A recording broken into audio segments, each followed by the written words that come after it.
Au sommaire, la première ministre Judith Souminois poursuit avec ses consultations pour la formation du gouvernement et elle insiste sur la réduction de la taille du gouvernement. Plus de détails dans ce journal. Et à l'international, 1,2 milliard de dollars totalisés par les envois de fonds de la diaspora kenyane pour le premier trimestre de l'année 2024. Et les détails dans ce journal.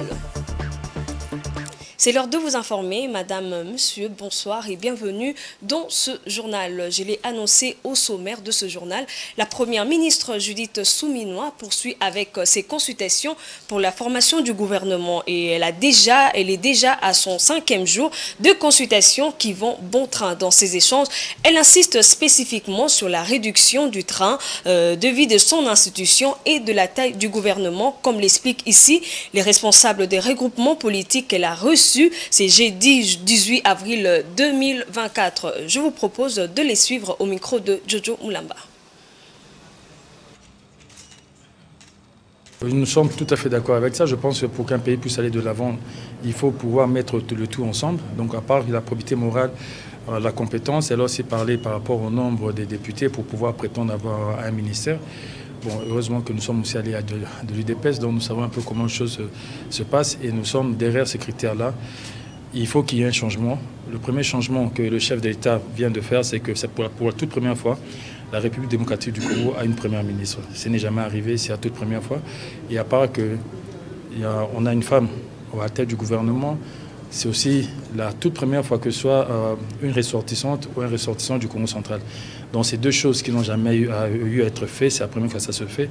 Je pense que nous avons l'obligation d'accompagner ce nouveau gouvernement, nous avons l'obligation de pouvoir produire des résultats qui pourront rester qui pourront marquer l'histoire de la République démocratique du Congo et que ce gouvernement puisse réellement pousser la République démocratique du Congo vers le développement. Bon, là, les attentes, c'est ce que je disais ici. Nous venons d'être informés de la taille, nous venons d'être informés de l'action qui sera mise au niveau du gouvernement comme bénéficiaire la population. Et nous avions dû soutenir cette action qui sera bien sûr votée, mise à la disposition des députés au niveau de l'Assemblée nationale et accompagner ce gouvernement de pouvoir réussir sur l'action gouvernementale et aussi la vision mise en place par le président de la République, chef de l'État. Oui, pour la liste, il nous a été demandé que nous devrions envoyer une liste avec 3 personnes et avec le CV. Et il nous a été donné 48 heures, mais nous avions promis dès demain. Nous allons déposer la liste des membres du gouvernement telle que sollicitée par Madame la Première ministre, chef du gouvernement. Plus de 2 semaines après la nomination de Judith Souminois au poste de Premier ministre, elles sont plusieurs, ces femmes, qui saluent l'engagement du chef de l'État à promouvoir l'agente féminine. Sylvie Maloukissa, directrice générale de Manitach, reconnaît les efforts du premier de Congolais, mais beaucoup reste à faire car, dit-elle, malgré le grand engagement du président Félix Tshisekedi, plusieurs hommes font preuve de résistance. Elle a été interrogée par Patrick Ilunga. Je vais d'abord commencer par saluer le premier de Iforchi d'entre nous, le chef de l'État lui-même, notre président. Iforchi, lui pour elle. C'est le champion de la masculinité positive dans son attitude, dans son approche. Le président Tshisekedi, il faut le reconnaître, hein, il travaille vraiment pour la promotion de la femme. Les efforts qu'il fait dans le gouvernement pour que le gouvernement ait quand même un bon nombre de femmes, l'effort, très très grand effort qu'il fait pour que les mandataires publics soient féminins aussi, pour associer les femmes. C'est pas toujours évident de mettre des femmes dans des postes comme ça. Il fait déjà beaucoup d'efforts de valoriser les femmes et il se porte champion de la masculinité positive, c'est-à-dire qu'il valorise la femme dans son intégrité, dans son intellect, et il la considère comme son égale du point de vue intellectuel et du point de vue de son apport dans la société. On a un Iforchi très puissant, mais je pense que c'est à cause de sa grande puissance que nous sommes quand même arrivés à des résultats comme ça, Et on aurait plus de résultats s'il y avait moins de résistance auprès des autres hommes. Parmi les autorités, il y en a encore qui ont du travail à faire pour devenir des e-forchis. On doit juste regarder les listes électorales, par exemple, où beaucoup de femmes ont perdu leur poste, leur candidature quand on faisait les élections. Hein. Plusieurs femmes ont été changées et on a mis des hommes à la place. Ok, un parti peut décider d'enlever une femme et remplace par une autre femme. Mais lorsqu'on enlève une femme qui a été validée pour mettre un homme avec le même numéro, nous avons eu des cas comme ça. Moi, personnellement, ça m'a fait mal. Il y a encore du travail à faire auprès de nos autorités dans les partis politiques en interne pour qu'on puisse accompagner les femmes et surtout les politiques de notre pays. Okay? Les politiques, et quand je parle de politique, je parle de loi, de la réglementation de notre pays qui jusqu'à aujourd'hui défavorise encore la femme sur plusieurs aspects. Un intervenant dans ce journal, il s'agit de Jojo Moulamba, journaliste à Géopolis Télévision. Bonsoir Jojo. Bonsoir Maris Boleli. Et nous parlons des consultations faites par la Première ministre pour la formation du gouvernement. Mais après sa nomination par le chef de l'État, la Première ministre a initié des consultations pour la formation du gouvernement. Comment se déroulent ces consultations ? Ok, Maryse Boleli, merci de la parole. Comme vous venez de l'annoncer, la Première ministre, Judith Suminwa, a initié de consultations avec le parti de formation et regroupement politique. Mais il faut rappeler que souligner que ces consultations font suite aux pré-consultations qu'elle avait initiées avec le présidium de l'Union sacrée pour la nation. Comme vous le savez tous, l'Union sacrée de la nation, c'est cette plateforme qui a la majorité parlementaire identifiée par l'informateur Augustin Kabouya. Et c'est après le rapport déposé par l'informateur Augustin Kabouya auprès du président de la République que le chef de l'État avait décidé de jeter son dévolu sur Madame Judith Suminwa pour être nommée à la tête du gouvernement, donc pour être la successeur de Jean-Michel Sama-Lukonde. Et après cette nomination qui a eu lieu le 1er avril 2024, Madame Suminwa a d'abord reçu Jean-Michel Sama-Lukonde, son prédécesseur, et c'était une visite de courtoisie. Et le 11 avril toujours de cette année, elle a démarré le pré-consultation avec le présidium de l'Union sacrée. Et depuis le 13 avril, Madame Suminwa a commencé avec la consultation de formation et regroupement politique. Ces consultations vont prendre fin le 19 avril de ces mois, donc elles vont durer elles auront lieu pendant 7 jours. Mais il faut donc souligner que ces consultations se déroulent normalement sur un total de 37 formations et regroupements politiques. Madame Suminwa a déjà consulté 31 formations et regroupements politiques. Et déjà, il faut reconnaître que ces consultations présagent déjà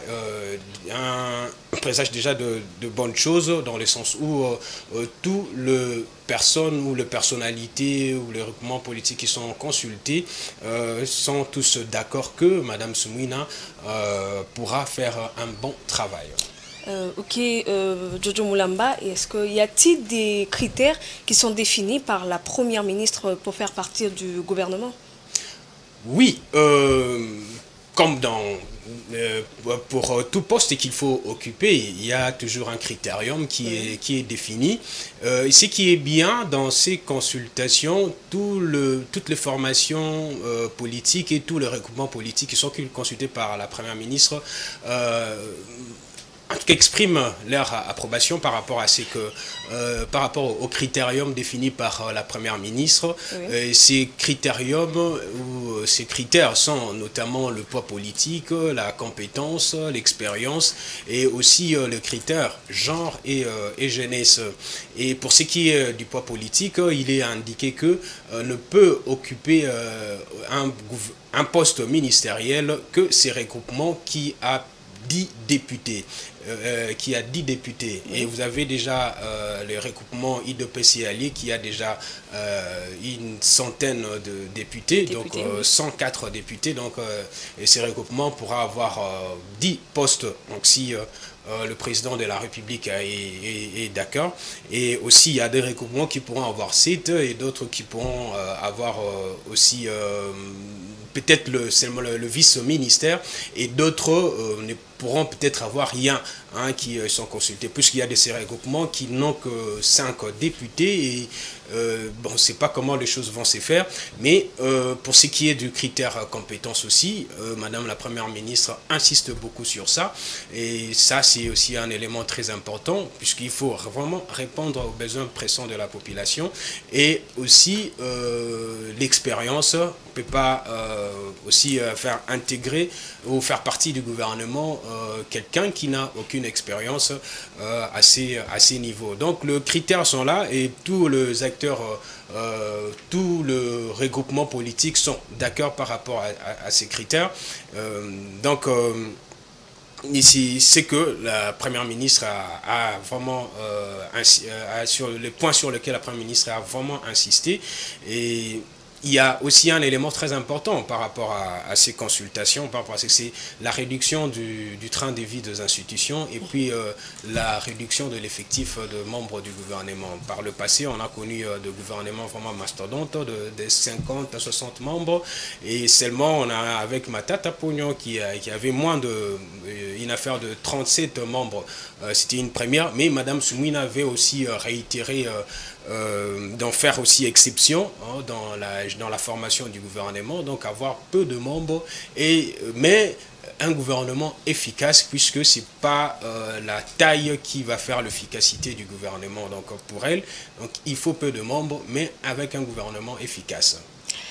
Merci Jojo Moulamba pour cette intervention. Okay, merci, continuons ce journal. Affaire Matata Pognon, prévue pour ce jeudi 18 avril. L'audience publique inscrite sur RP002 est renvoyée au lundi 22 juillet 2024. Une décision qui fait suite aux lettres envoyées par l'avocat conseil de Christo Grobler et l'avocat conseil de Deogracias Mutombo. Ces derniers demandaient le renvoi de l'audience suite à l'absence de leurs clients au pays au motif de la maladie. Patience Lokeke. Initialement prévue pour ce 18 avril, l'audience publique concernant l'affaire Boukan Alonso, inscrite sous RP002 et renvoyée au lundi 22 juillet 2024. Selon l'ordonnance du renvoi publiée par la Cour constitutionnelle, cette décision fait suite aux lettres numéro 031-MA-CMM-04-2024 du 16 avril 2020 de Maître Corneille Madi Bambonda, avocat conseil de Christo Grobler, Stéphanius et de Maître Oscar Luta Labakissani, avocat conseil de Mutombo, Mwananiembo et de Deogracias, où les deux avocats sollicitent le renvoi de la cause sous RP002 pour raison d'absence au pays de leurs clients respectifs au motif de maladie. Selon la même ordonnance, cette décision est aussi motivée au regard de multiples charges incombant à la Cour constitutionnelle qui est appelée à examiner le contentieux des candidatures et des résultats aux élections sénatoriales. La pluie qui s'est abattue ce jeudi 18 avril à Kinshasa a plongé plusieurs quartiers de la capitale dans l'eau, perturbant par la même occasion la circulation. Dans la commune de Bandalungwa par exemple, de nombreux automobilistes ont été piégés dans les embouteillages durant des longues heures. Les constats ont été faits par nos reporters de Géopolis Télévision. Suivez. Après la pluie vient le beau temps, dit-on. Cet adage a du mal à se confirmer dans la capitale de la République démocratique du Congo, Kinshasa. Après la pluie intense qui s'est abattue sur la ville dans l'après-midi de ce jeudi 18 avril, certaines routes ont été inondées, provoquant des perturbations dans la circulation. Les eaux de pluie se sont accumulées rapidement, rendant certaines routes impraticables. Les conducteurs étaient contraints de redoubler de prudence et même de chercher des itinéraires alternatifs pour ne pas se retrouver sur certaines routes qui donnent l'impression d'être devenues des lacs artificiels. Les piétons devraient imiter les mêmes exercices. Cette situation est causée par plusieurs facteurs, y compris la mauvaise canalisation des eaux de pluie, nous a confié un passant sous couvert d'anonymat. Selon lui, outre le fait que les autorités ont laissé de nombreuses personnes construire sur les collecteurs d'eau, la ville ne dispose que de peu de caniveaux dont la plupart sont mal entretenus. Conséquence, il suffit d'une petite pluie pour qu'ils soient submergés, amenant l'eau de la pluie sur la chaussée. Tout est à revoir, a-t-il conclu sous un air de désespoir. Avec la saison pluvieuse en cours, les Kinois ne sont pas au bout de leur peine. Les autorités devraient prendre des dispositions pour tirer et construire des caniveaux et, dans la mesure du possible, procéder à la destruction des constructions érigées sur les collecteurs d'eau. Restons dans la capitale en sillonnant la ville de Kinshasa. Force est de constater l'état de délabrement de plusieurs axes routiers. C'est le cas de l'avenue Assosa dans la commune de Ngiringiri à la hauteur du marché Bayaka où la voie est devenue presque impraticable. Plus de détails dans ce reportage de Francine Moukeba et Enekambaba. L'avenue Assosa au niveau du marché Bayaka dans la commune d'Ngiringiri se trouve actuellement en état de délabrement très avancé. Une situation qui oblige de nombreux usagers de ces tronçons, notamment les motocyclistes, les véhicules et les habitants du coin à prendre des déviations pour éviter d'être confrontés aux difficultés à circuler sur cet axe routier. Bon, situation nzela Bayaka kaka babwaki mabanga bakei ekoleka mois de semaine boule robeta elongola ngonya sekei. Donc je senga faut ba ko couler ba sela so pe musala ko toto le kara bien. Toza on a 3 pneus, on a 2 pneus mais tozo kemba pona koleka wa za problème. Tozo ça va demi terrain parce que moi okoma kuna ezate so kena batu na batu ko kweya. Yango wana tozo suka kabo pona ko batela pe batu bazo keba misala koleka kweya. Bo bateli kara he. Nzela o podi koma boui e umeli femi ko za peta ba 3 mois 2 mois. Et die la yaka bwaka mabanga. Et Bougana avait ma casa, Boagi Mabanga, ou des suites 3e fois de Boagi Mabanga.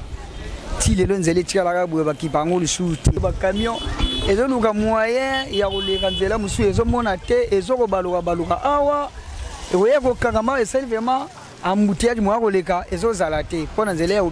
La population invite donc les autorités tant urbaines que nationales à s'investir dans la réhabilitation de ces tronçons routiers. Bon, tout ça, le gouvernement, surtout le gouvernement central, il faut pas se battre la mission Makambo Kitoko. Basser la mission Nzela et Silaka. Et ça a été un dame Babandela, Msalamoko 2 fois, 3 fois. Donc, ils ont pébisa Mbongo ya Mboka. Pour rappel, l'avenue Assosa est d'une importance économique capitale. De nombreux Kinois s'approvisionnent dans les différents magasins et boutiques logés sur cette route. L'information, c'est aussi au-delà de nos frontières, place à la page internationale.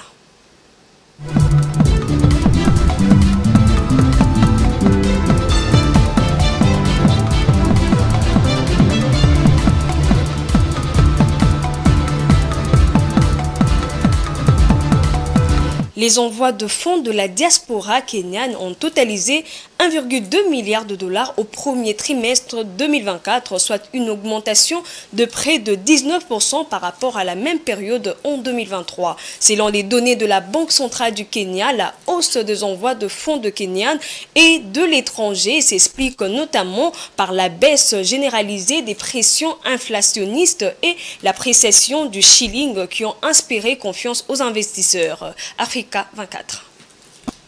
La diaspora kenyane demeure un acteur clé dans le développement du pays. Au premier trimestre 2024, les envois des fonds des Kenyans vivant à l'étranger ont augmenté de 18,8% par rapport aux envois enregistrés au cours de la même année en 2023. Les données de la Banque centrale du Kenya montrent qu'entre janvier et mars 2024, les envois de fonds de la diaspora kenyane ont totalisé 1,2 milliard de dollars. L'institution bancaire a attribué cette progression à la baisse généralisée des pressions inflationnistes. D'après les chiffres de la Banque centrale du Kenya, les Kenyans de l'étranger ont envoyé 412,4 millions de dollars chez eux en janvier 2024, soit le montant le plus élevé en un mois. Les envois de fonds de la diaspora kenyane se sont établis à 407,8 millions de dollars en mars 2024 contre 385,9 millions en février. Le montant combiné envoyé par la diaspora kenyane entre janvier et mars 2024 représente une hausse de 190,5 millions de dollars par rapport aux 1,2 milliard de dollars envoyés au cours de la même période en 2023 selon la Banque centrale du Kenya.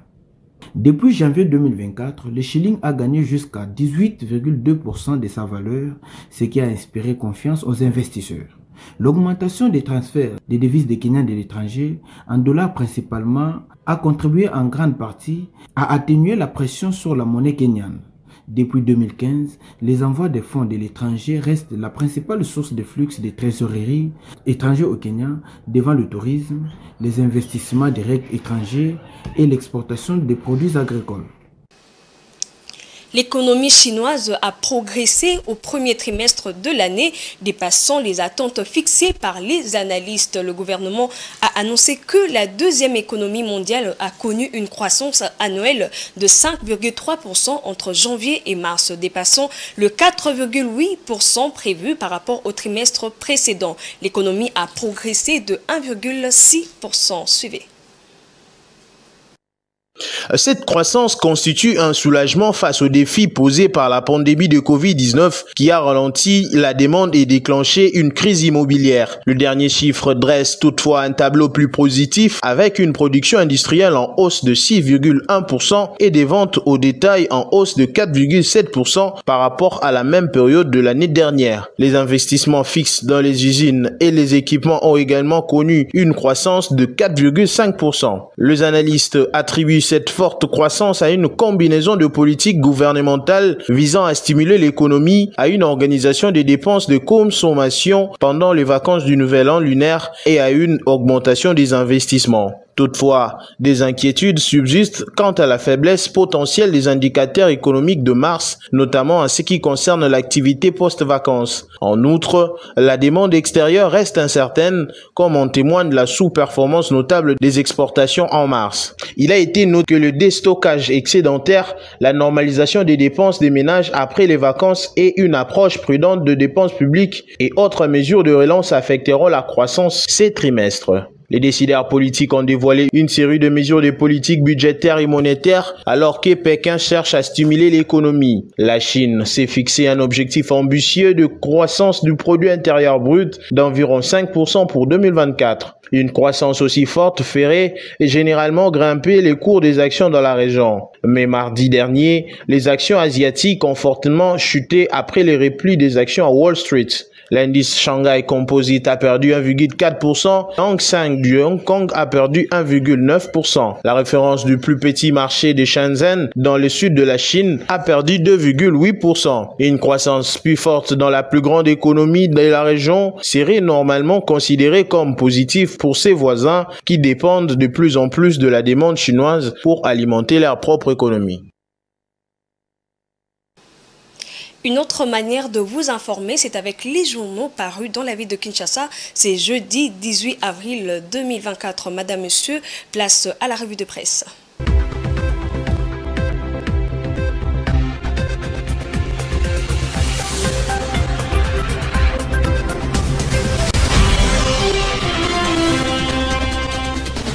Bonsoir à tous, mesdames et messieurs, et bienvenue dans cette revue des presses. Ouvrons cette tranche avec la répartition des postes au bureau de l'Assemblée nationale, un seul siège pour l'opposition, 6 pour la majorité. Titre, Forum des As en sa manchette. La majorité parlementaire s'est octroyé les postes clés, à savoir celui de président, premier vice-président, deuxième vice-président, rapporteur, questeur et questeur adjoint. En revanche, l'opposition politique, qui ne compte que 28 députés au sein de l'hémicycle, n'a obtenu qu'une part minime,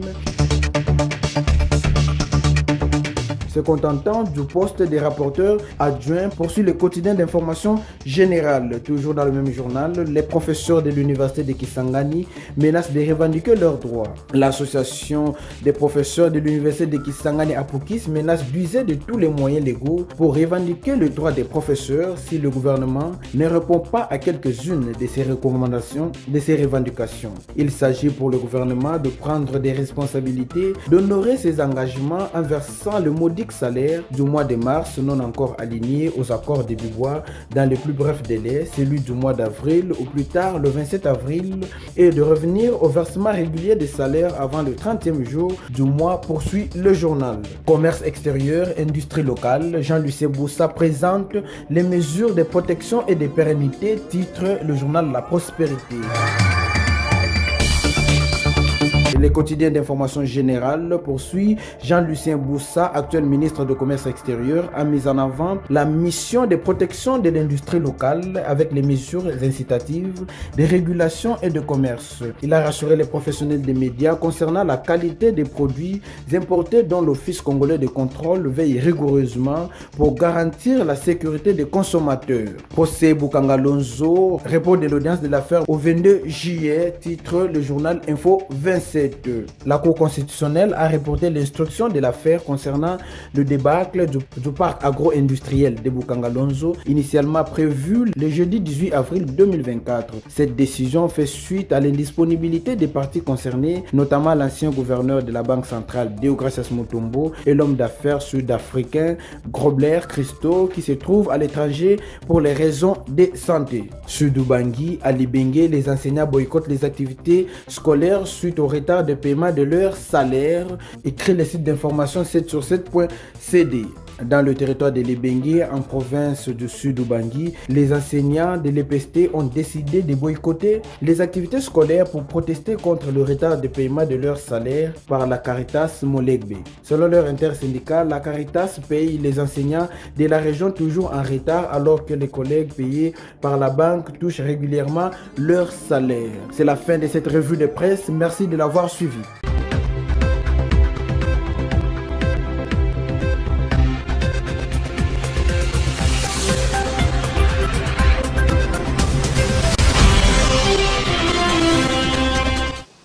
Ce journal est presque fini, mais avant de vous quitter, voici le rappel de titres.